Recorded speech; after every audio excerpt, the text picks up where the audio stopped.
정체성이라는 말 우리 다 익히 잘 아시죠? 사전적인 정의는 제가 정확하게 잘은 모르겠습니다만은 제가 이 정체성이란 말을 한번 생각을 해봤습니다.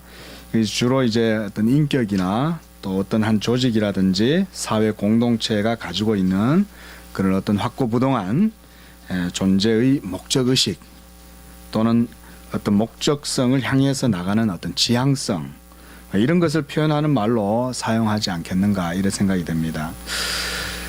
흔히 이 말을 개인의 인격을 정의할 때 적용해서 자아의 정체성이나 자존감이나 또는 자기의 동일성이랑 이런 말로 표현하곤 합니다.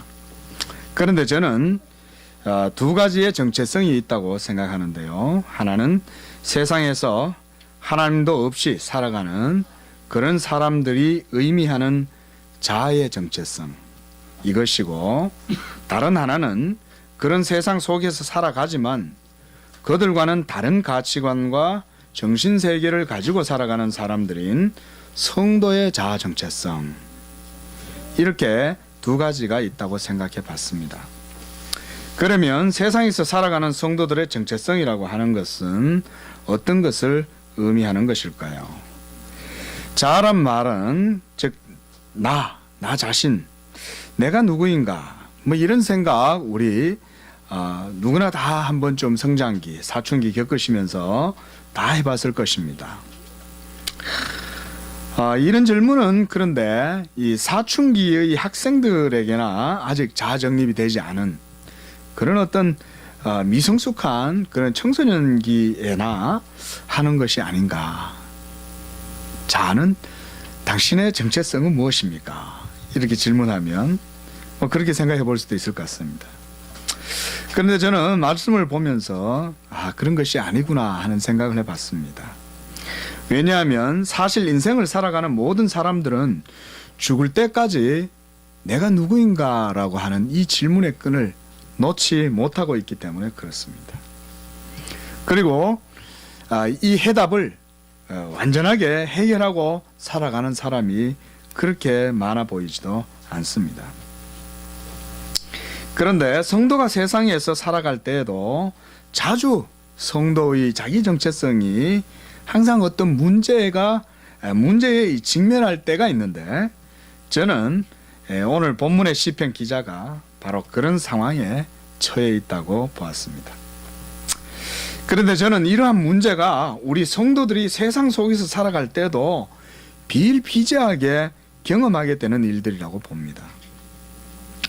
사실 우리는 평안하고 안락하고 그리고 풍부하고 넘치고 또는 우리의 평범한 일상에 찌들어서 아무런 문제가 없이 만사형통하며 모든 일들이 원하는 대로 이루어진다, 이렇게 되면 우리가 그때 하나님을 바라보고 눈을 들어서 천지의 대주제인 하나님께 감사와 찬양을 드리기보다는 이 모든 풍요와 건강과 형통함이 바로 나 자신의 의로움 때문이라는 생각에 빠지게 되는 때가 훨씬 더 많습니다.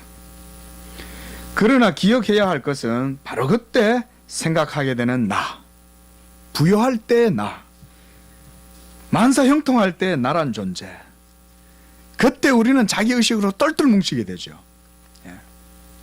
그런데 바로 그때 그 나라는 존재만큼 한갓 허풍성과 같고 아침 안개와 같고 베인 풀과 같은 그런 것에 불과한 존재라는 것, 이것을 잘 모르고 살아간다는 거예요.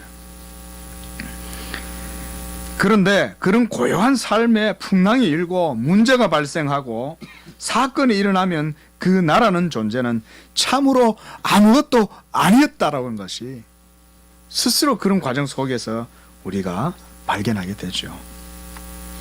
우리의 삶에 시시각각으로 찾아오는 시련과 고통, 슬픔, 무엇보다 그런 일들을 겪으면서 내가 할 수 있는 것이란 것이 아무것도 없다는 사실을 발견할 때, 나의 무능력과 나의 연약함을 경험하게 될 때 내가 참으로 아무것도 아니라는 생각이 들면 우리는 더욱 그런 생각들을 하게 될 것입니다.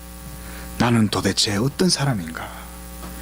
그러나 저는 이런 생각들이 그래도 우리의 삶에 있어서 어느 정도 유익한 인생의 양약과 같은 것이 되리라고 봅니다.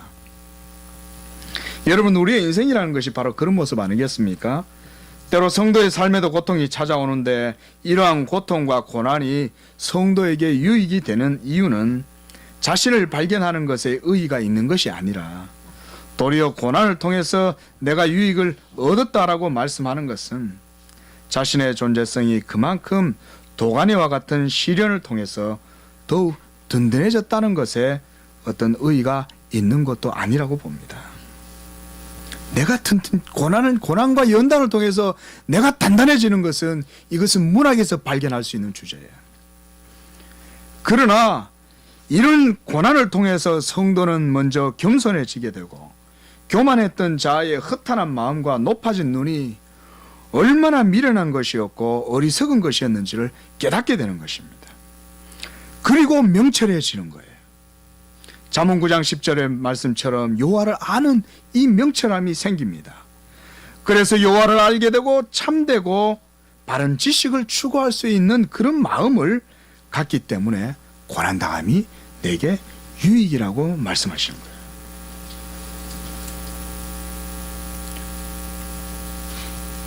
그러나 무엇보다 가장 큰 유익은 이로써 자신의 눈을 하늘로 향할 수 있게 된다는 것입니다.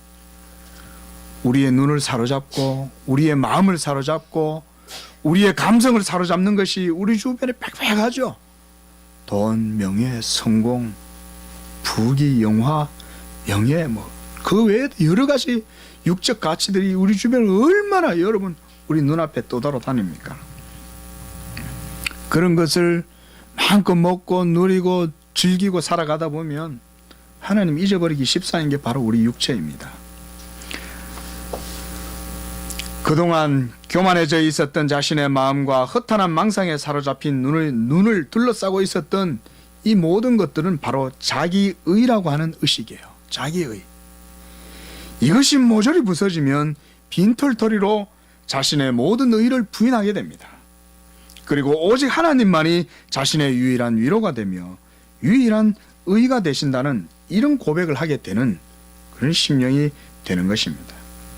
하나님을 바라보게 되고 의지하게 되는 마음을 갖게 되는 그 순간부터 지혜와 지식을 얻게 됩니다. 종이 한 장 차이에 불과한 것이죠. 하나님을 바라보면 거기에서 참된 명철과 지식을 얻는데 우리는 그 종이 한 장도 넘기지 않는 것이죠. 그리고 그는 자신에게 다가오는 온갖 사방의 대적들과 문제들과 고통 속에서 이제 믿음으로 대장부처럼 서서 담대하게 그것들을 마주 대하며 오로지 여호와께서 나의 반석이고 산성이시며 힘이 되시고 환난 날에 피할 바위가 되시고 구원의 방패가 되시며 유일한 소망과 구원자가 되신다는 사실을 고백하게 되는 거예요. 그러므로 고난당한 것이 내게 유익이라 이렇게 고백하는 것입니다. 바로 이러한 고백을 하게 되는 성도, 그가 바로 자신의 정체성을 확고하게 갖고 있는 사람입니다. 세상이 알 수 없는 나라는 존재, 누가 여러분을 여러분이라고 말해줍니까? 조금 철학적인 얘기 같지만 사실 우리 항상 이런 문제 속에 살아왔지요. 지금도 이런 문제 속에 씨름하고 있을 수 있습니다. 오직 하나님만이 나를 나로 알아주시고 그분 안에 거할 때 그분의 말씀을 듣고 믿고 순종하는 가운데에서 나라는 존재의 정체성이 흔들리지 않는다는 거예요. 때로 하나님께서 성도들에게 시련을 주신 이유가 바로 이러한 성도의 정체성을 깨달아서 하나님의 은혜 가운데 살아가게 하고자 하신 것이 바로 그러한 것입니다. 오늘 시편 기자는 그런 정체성에 확고한 성도라고 하겠습니다. 그도 지금 어떤 큰 문제 가운데 봉착해 있습니다. 그러나 그는 그런 고통과 괴로움, 슬픔의 감정에 둘러싸여 있지만 그런 것들이 전혀 그를 흔들고 있거나 무너뜨리지는 못하고 있는 것 같습니다. 왜 그런 것일까요? 본문 말씀을 보면 기자의 심적 상태가 어떠한가를 잘 보여줍니다. 그의 모습은 결연하며 확고부동합니다. 그리고 흔들림이 없고 어떤 의심의 눈초리나 불안한 마음을 전혀 엿볼 수가 없습니다. 오히려 그는 하나님을 향하여 찬양하고 그분의 행하시는 일로 인하여 기뻐하고 있습니다. 또한 그가 기뻐하며 만족하고 확신하고 있는 이 찬양의 내용들은 우리 믿는 모든 성도들에게 주는 특별한 교훈과 같은 것입니다. 그것은 바로 하나님의 언약의 말씀을 굳게 믿는 믿음이라고 할 수 있습니다. 기자가 든든히 버티고 서 있는 반석, 그 자기 정체성은 다른 것에 있지 아니하고 바로 하나님의 말씀이라는 반석 위에 서 있다는 것입니다.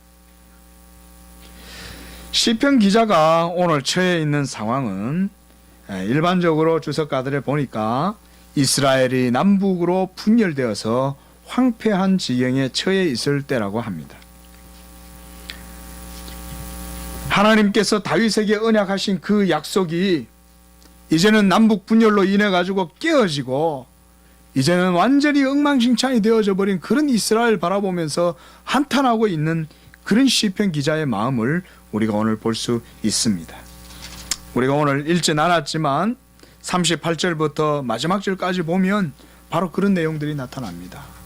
하나님께서 진노하시고 하나님께서 벌을 내리시고 징계하셔서 하나님께서 이 이스라엘을 벌하고 찢어버리시겠다. 그런 내용들이 나오는 것을 봅니다. 그래서 오늘 본서의 기자는 전체 장을 통해서 교회를 향하신 하나님의 은혜와 사랑을 노래하고 있는데, 구약 이스라엘이 다윗 언약 위에서 통일 왕국을 이루었지만 그의 아들 솔로몬 시대 이후에는 남북으로 분열되고 붕괴되고 그리고 하나님의 언약의 경고성이 흔들리고 있는 것처럼 느껴졌던 것입니다. 이러한 시대적인 흑암이 드리워진 시대에 시편 기자의 노래는 하나의 신앙 고백과 같이 우리에게 다가온다고 봅니다. 마치 큰 시련과 슬픔과 고통을 지금 당하고 있지만 그러한 일들로 인하여 하나님의 약속에 대한 자신의 믿음이 흔들리지 않을 것이라고 하는 담대함과 확신을 스스로 말하고 있는 것처럼 보이는 것입니다. 우리 믿는 자와 믿지 않는 자 모두가 동일한 삶을 동일한 시공간 속에서 살아가고 있습니다. 그러나 문제와 한계 상황에 닥쳤을 때에 그들 간의 그 둘의 차이는 확연하게 나타나게 됩니다. 오늘 시편 기자의 태도와 신앙은 바로 그런 것입니다. 바로 믿는 자의 시련과 고통 속에서 자신의 한계 상황 속에서도 담대하게 하나님의 약속의 말씀을 믿음으로 고백하는 것입니다. 또한 자신의 그 고백이 확실하다는 것을 전혀 의심하지 않습니다. 그런 가운데에서도 오히려 하나님의 인자하심이 그리고 선하심을 찬양하고 노래한다는 것입니다. 이것이 바로 영적으로 살아있는 자의 모습입니다. 살아있는 자. 살아있다고 하나 그 겉모습은 화려하고 세상의 것들로 가득 차고 자신만만한 것 같아도 하나님의 눈으로 보면 죽은 자들. 그러나 이런 한계 상황을 직면했을 때 바로 이렇게 하나님의 말씀을 의지하고 거기에 든든히 서서 담대하고 흔들리지 않으냐는 이런 사람이 바로 영적으로 살아있는 사람입니다. 그는 바로 하나님을 전적으로 신뢰하는 자입니다. 아무리 죽음과 같은 진토에 처하고 음부에 내려가는 자 같은 그런 상황에서도 그는 이렇게 고백할 수 있는 사람이에요. 그렇지만 하나님이 없다 하는 자들의 삶은 그런 상황이 닥치면 아무것도 아닌 것처럼 아침 안개와 같고 초계와 같이 사라지는 것이 바로 그런 것입니다. 그러나 기자는 하나님의 인자하심과 성실하심을 도리어 찬양하고 있습니다. 그가 처한 한계 상황과 겪고 있는 고통과 슬픔 그리고 사방으로 우겨싸움을 당하며 피폐하고 공공할지라도 도리어 하나님의 영원한 자비와 성실을 널리 전하리라고 다짐하는 거예요. 그의 신앙은 바로 이런 언약 신앙이에요. 하나님의 약속의 말씀을 굳게 붙들고 확신하는 언약신앙. 오늘 기자의 고백은 우리 모든 성도에게 신앙의 교훈으로 주어지는 말씀이기도 합니다. 우리의 정체성은 어디에 있고 우리의 흔들리지 않는 반석과 바위는 무엇이냐는 것입니다. 여러분들의 상황이며 여러분들의 부요함과 여러분들의 지혜와 능력이냐는 것입니다. 여러분은 바로 그런 것이 아침 안개보다 더 불확실하다는 것을 기억해야 됩니다. 하나님의 말씀이 보이지 않고 하나님의 존재가 영이신 그분이 눈에 보이지 않으니 그것이 더 불확실한 것이 아닙니까? 이것처럼 미련하고 어리석은 이런 세상적 사고방식과 가치관이 없는 거예요. 눈에 보이지 않으니 어떻게 믿냐? 이거는 어린아이도 할 수 있는 말이에요. 삶이 그렇게 단순하지 않죠. 그러나 세상이 너의 하나님이 어디 있느냐? 여러분 주변에서 살아가실 때 신앙의 고민을 하게 되는 것이 바로 이런 질문들 받을 때 아닙니까? 이런 조소가 깃든 질문을 지금 누군가가 여러분에게 하고 있지 않습니까? 오늘 특별히 2절을 한번 주목해 보십시오. 2절에서 시편 기자의 독특한 표현이 나옵니다. 내가 말하기를 이렇게 말합니다. 2절 말씀 보니까 내가 말하기를 인자하심을 영원히 세우시며 주의 성실하심을 하늘에서 경고히 하시리라 하였나이다 그랬습니다. 여기서 내가 말하기를이라는 이 말의 의미가 히브리어로 아마르, 내가 말했다라고 하는 말의 의미라고 합니다. 즉 2절의 내용을 보면 그것은 바로 하나님께서 인자하시며 성실하시다는 것을 기자가 말하겠다는 거예요. 그것을 말했다는 거예요. 그러므로 여기서 기자는 스스로 내가 말하기를이라고 한 이 말씀은 바로 자신의 신앙을 하나님 앞에서 고백하는 것과 같은 것입니다. 이 말을 여러 가지 의미가 함축되어 있는 표현이라고 저는 봅니다. 먼저는 하나님께서 내게 주신 은혜를 붙들고 나는 기도하겠다. 이런 표현도 될 수 있겠지요. 나는 하나님의 약속의 말씀을 굳게 믿고 확신한다. 나는 상황을 보지 않고 하나님을 바라보겠다. 나의 신앙의 고백이 내가 처한 상황보다 더 확실하다고 하는 깊고 확신찬 신앙 고백적 표현이라고 할 수 있습니다. 그리고 자신이 직면한 위기의 상황에 대해서 담대하게 선포하고 있는 것과 같습니다. 그러므로 나는 말했다. 여러분, 이것은 자기 신앙 고백이죠. 한계 상황을 경험하며 고난과 고통, 슬픔 속 바로 그걸 직면한 그 상태에서 그는 먼저 하나님의 인자와 성실하심을 선포해버리는 것입니다. 여러분, 문제를 닥치면 우리는 대부분 어떻게 대처합니까? 그 문제를 어떻게 할까 먼저 고민부터 하죠. 그리고 그것을 어떻게 해결할까 가진 머리를 다 짜내고 갖가지 방법들을 다 사용해 봅니다. 그러다 제일 늦게 와가 목사님한테 상담하는 거예요. 그리고 목사님 기도하세요 하면 돌아가면서 그게 답입니까 생각하죠. 근데 오늘 시편 기자는 전혀 다른 모습을 보여줍니다. 내가 말했다. 주의 인자하심은 영원하고 하나님의 성실하심은 하늘에서부터 견고하게 세워져 있다. 나는 흔들리지 않을 것이다.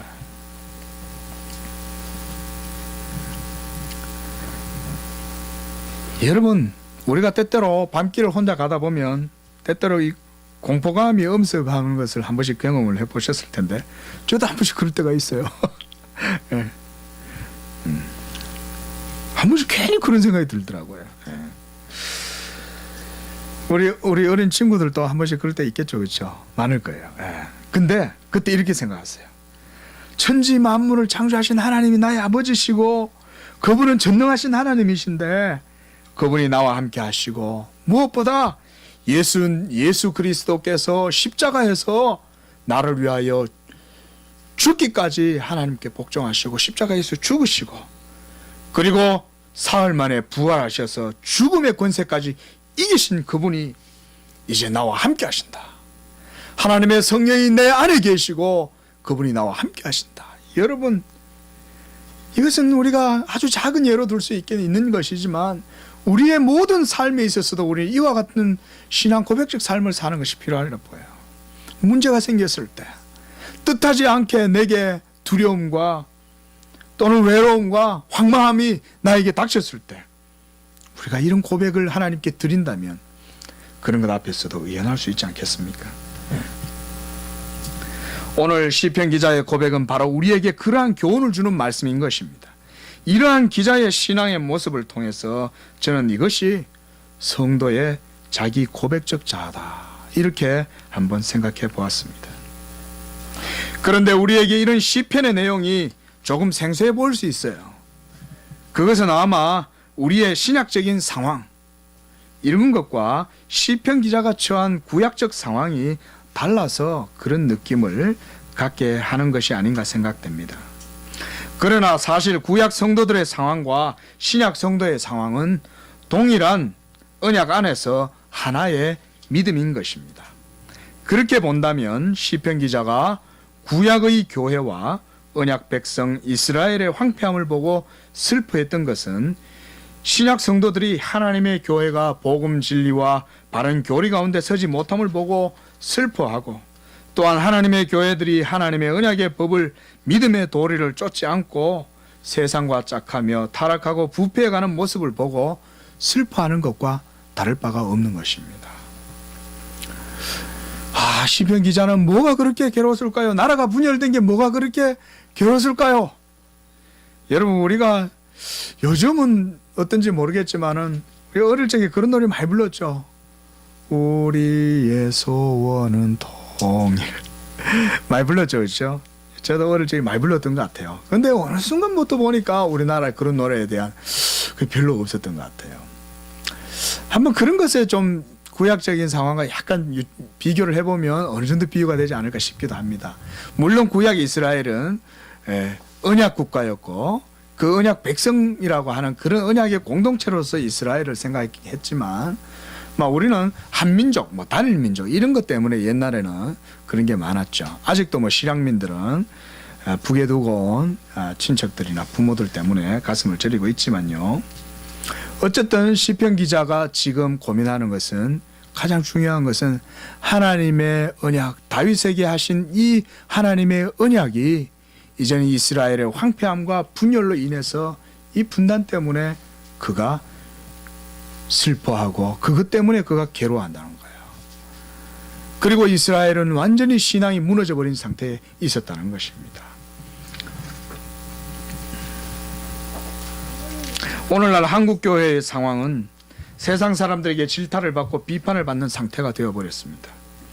세상의 세속적 가치와 도덕적 의식이 도리어 기독교적인 고유한 가치와 거룩성을 추월한 것처럼 보이고, 마치 이제는 역전된 듯이 그런 상황으로 보여집니다.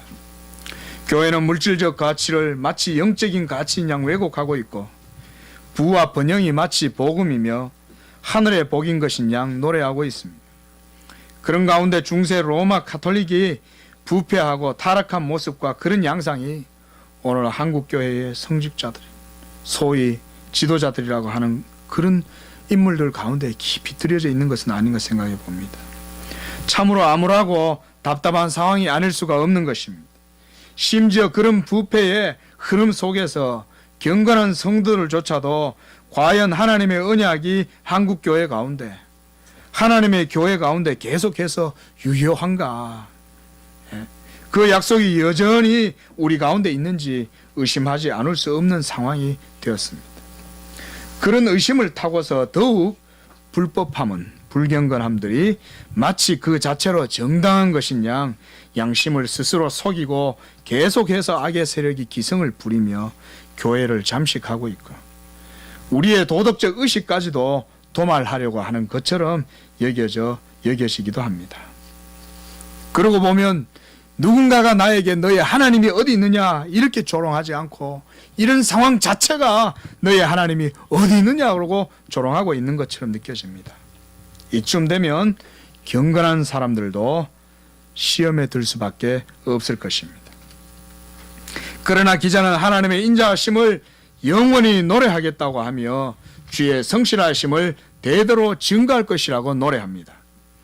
여호와께서 자신의 인자하심을 영원히 세우시고 성실을 하늘에 경고히 하시리라고 기자에게 말씀하신 것을 그는 자기의 신앙 고백으로 삼고 있는 거예요. 하나님은 그렇게 하실 것이다. 바로 이것이 약속의 신앙입니다. 우리의 믿음은 하나님의 말씀을 믿는 믿음이요, 그 말씀을 확신하는 것입니다. 하나님의 약속은 변치 않으며 영원한 것입니다. 또한 그것은 땅의 기초보다 더 확고하고 하늘에서 견고히 세우신 것이기 때문입니다. 하나님께서 자기의 택한 자와 언약을 맺으시고 무엇보다 교회의 머리가 되시며 기름 부음을 받은 종 예수 그리스도에게 하신 이 영원한 언약이 바로 다윗에게 주신 확실한 언약이에요. 오늘 우리 오전에 목사님 말씀 통해서 우리가 보았듯이 우리가 누가복음 1장 32절이죠. 볼까요? 누가복음 1장 32절. 그가 큰 자가 되고 지극히 높으신 이의 아들이라 일컬어질 것이요 주 하나님께서 그의 조상 다윗의 왕위를 그에게 주시리니 그랬습니다. 오늘 시편 기자가 다윗 언약을 얘기할 때 이 다윗 언약은 하나님께서 다윗을 통하여 맹세하신 바 이 언약의 본질인 예수 그리스도를 얘기하는 거예요.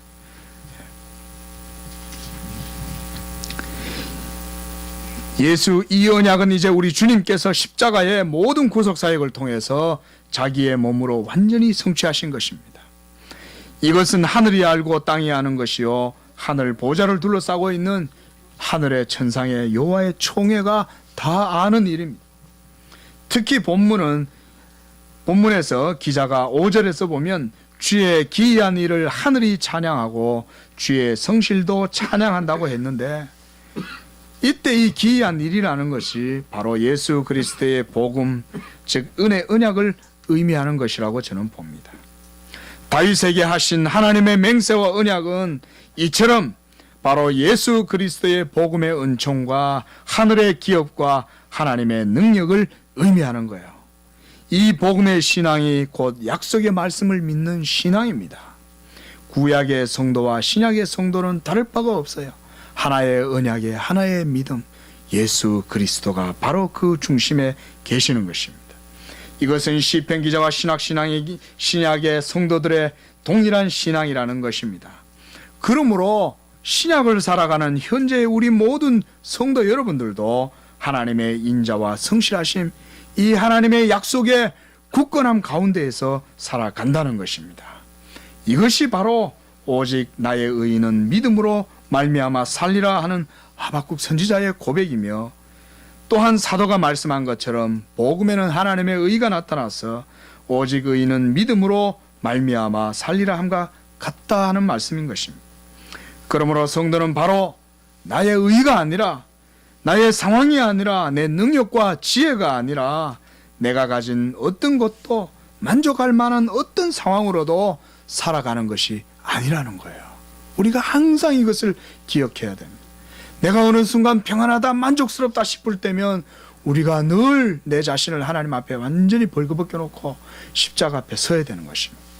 그렇지 않으면 그것들이 어느 순간 나를 겹겹이 둘러싸고는 결국은 자기의라고 하는 질병에 걸릴 수가 있는 것입니다. 하나님의 긍휼과 자비하심, 그의 인자와 성실을 양식으로 삼아서 하나님께 영광 돌리며 믿음으로 모든 상황 속에 하나님께 영광 돌리는 우리 성도님들 다 되시기를 바랍니다. 기도하겠습니다. 자비하시며 은혜와 사랑이 한량없으신 하나님 아버지, 우리가 연약하여 하나님의 약속의 말씀을 믿음으로 살아가기보다는 눈에 보이고 육신을 기쁘게 하는 것을 쫓아서 살아가기가 쉽고, 때때로 그런 것에 도취되어 스스로 높아진 마음으로 교만하고 헛된 꿈을 꾸면서 살아갈 때가 얼마나 많습니까? 그러나 주님, 오늘 시편 기자와 같이 우리가 처한 현실과 상황, 특히 나 자신의 연약한 모습 그 자체를 바라보지 않도록 도와주시고 믿음을 주시며 눈을 들어서 전능하시고 인자와 성실 가운데 하나님의 택한 백성을 보호하시는 그 하나님을 바라보는 믿음을 허락하여 주시옵소서. 거룩하신 예수님의 이름으로 기도하옵나이다. 아멘.